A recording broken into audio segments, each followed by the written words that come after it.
Ipag-ututang dila kay Laika Barista! Yes, friend, and again, that was Gold Digs by Henyong Makata na para sa mga taong na-trauma na. Kasi ilang beses nang niloko at pinaniwala na tulog daw siya. Pero naka-active now sa social media. Kasi nga may kausap pang iba, istorbo ka. Charot. Alam mo, nakakapraning yung ganun, no? Sinabing good night, baby. Bukas na lang ulit. Tapos makikita mo, naka-active now. Pahamak tong Facebook na to eh. Aminin mo, isa yan sa mga pinag-awayan nyo. Naka-active now. Kasi minsan may ganun naman talaga. 'Di ba? For some reason, kapag hindi mo na-exit yung tab or parang biglang nakatulugan mo na lang yung cellphone mo na nakaano pa pala sa messenger, ganyan. Nakalagay active now. Active now for 5 hours? Yung totoo. Tapos tulog na daw. Ayan na. Sabay-sabay tayo mag-overthink, no? Yes, friend. Laika Barista pa rin ang iyong kasama. Kachismisan, kakwentuhan at kaututang dila hanggang sa mga oras po na ito at nakatutok ka pa rin patuloy dito pa rin sa iyong paboritong istasyon na kabonding ang 101.1 Yes FM. Heto na nga, ayan, kanina nakikita ko na lumalabas na sa screen ng aking cellphone ang mga nagpapa-shut up, singhal, sigaw, parinig. At para sa iyo na gustong may paringgan o patiin ko lamang sa himpapawid, i-message mo na ako sa aking Facebook fan page na Laika Barista. LYKABARISTA. Sabihin mo sa akin ang iyong pa-shoutout, ang iyong parinig. Ay, may gusto ka bang batiin ngayon? O kaya naman yung sarili mo lang, gusto mo lang talagang magpabida. Ayan, gusto mo lang mabati ka. Ano ba ang yung pinagkakaabalahan sa mga oras na ito? Ikaw ba'y pauwi na traffic ba? I-share mo yan sa akin at mamaya babasahin ko yan, mga yes men. Pero ngayon, ay balikan muna natin ang kwento ng ating Laika Barista moments kanina na pinamagatang, medyo alam mo na, tamang-tama dahil Throwback Thursday ngayon, na pinamagatang tulad ng dati. Tulad ng dati, pa ba ang pagmamahalan nyo? Sinusundo ka pa ba o baka sinusundo na lang? Charot. Sinusundo ka pa ba? O baka mamaya nandyan na yung mga text messages or sinasabi niyang commute ka na lang? Sinusundo ka pa ba o nare-receive mo pa ba yung mga mensaheng ano oras ang out mo? Oy, pwede tayong sabay, sunduin na kita. Pero ngayon, ano na ba yung mga mensahe niya? Pagod ako, uwi ka na. O kaya, minsan ba iniyaya ka na ulit niya makipag-date? Or mag-date? Na dati panay-panay. Tara, kain tayo mamaya sa paborito mong restaurant. Pero ngayon, ano? Bukas na lang, inaantok ako. Ay. Nandyan na, nagsisimula na ang panlalamig niya na parang panahon ngayon. Napakalamig.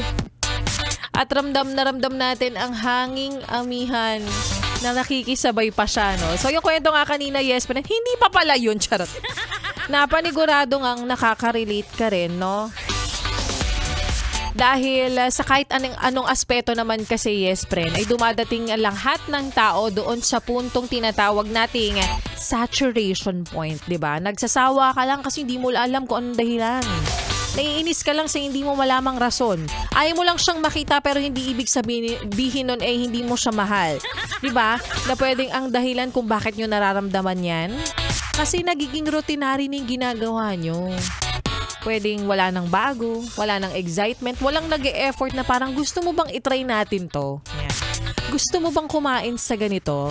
O kaya gusto mong pumunta sa ganyan, 'di ba? Nakakadagdag excitement yung mga paganyan eh. O kaya yung meron lang kayo simpleng pupuntahang birthday party ng kaibigan kasi ini-invite tayo. Nakakapagdagdag yan ng excitement sa isang relasyon. Maliit na bagay pero 'di ba parang something new sa inyong dalawa. Nakikilala mo yung mga friends niya dati, tapos yun, ang twist niya, yung ex mo pala yun. Pero kung nararamdaman mo na yan, at nasa ganong sitwasyon na kayo, di ba dapat gagawa ka ng paraan? Kasi minsan, may mga ilan dyan yung ayan, tingnan mo, ikaw yan eh. Imbis na gumawa ng paraan, hinahayaan mo lang kasi, syempre, yaan mo siya. Ganon, nagpapataasan ng pride. Diba? Yan yung, isipin mo, yan yung taong ipinagdasal mo dati. Tapos ngayon, tinitake for granted mo na lang. Sabi nga nila, helpful daw kapag ganyan, balik-balikan mo yung mga panahon kung bakit mo siya ginustong makita, bakit ginusto mo siyang makilala, balik-balikan mo daw yung araw o yung unang beses kang umiti dahil sa kanya. Balik-balikan mo lang yun para muling kuligin ka. Diba? At kakabalik mo sa nakaraan, nagkabalikan sila ng ex. Ay nako, dahilan na naman para ikay mag-overthink. Charot lang, tsaka mo naman i-weigh, diba? Kapag halimbawang nagawa mo na lahat ng effort, kung dapat pa bang ipaglaban, o baka dapat paglabanin mo na lang. Charot. Ay, hindi, ang inyong pagmamahalan, no? Kopya? Kopyang-kopya. Siya, eto na. Batiin na natin yung mga yes pa na natin nag-message siya ngayon sa aking Facebook fan page. Eto. Ayan, kanina pa sila nangungulit. Akala mo naman nagbayad. Charot lang. Leia Fajardo, hi Miss Laika, pag-greet naman po kay Clyde Valiente na nag-Roblox. Nag-Roblox ngayon. Thanks lang daw. Okay. And Pablo Esteta, Madam Good PM pa shout out. Lito Susan and Joanne driving from Joanne? Pero naman Joanne na lang. Api na doon, lagi nakikinig din sa atin. Sabi niya rito, magandang hapon Miss Laika Barista, pa shout out. Ay, natatraffic daw sila dyan sa may bandang SM North. Nako, medyo malapit ako dyan, wala namang bago dun. Kay Eduardo Bautista, Solid Yes FM. Thank you. Christian Bello, lagi rin nakikinig, pa shout out ngayon sa Stat Gym. Salamat. Ang taray, nagbabalik alindog na po siya. Renato Amper, hello Miss Laika, kulang yon. Maganda ako, I know. Sabihin niya magandang gabi dapat eh. Mark Anthony Canillo, ayan, nag-send ng picture na siya nakikinig ng Yes FM sa kanyang sasakyan. Shout out DJ Laika Barista, Lalamove driver here. Ipit sa traffic habang nakikinig sa Yes FM. Yan ang sinasabi natin. Huwag kang lumapit-lapit sa Maynila at traffic talaga dahil sa traslasyon. Hi Miss Laika, pabati po sa lola ko na si Rene Corona. Birthday niya po ngayon. Happy birthday! Ang lagay, puro pabati lang ba? Wala bang habol pa spaghetti dyan? Alfred Marcelino, happy Thursday afternoon din sa'yo na nakikinig ngayon.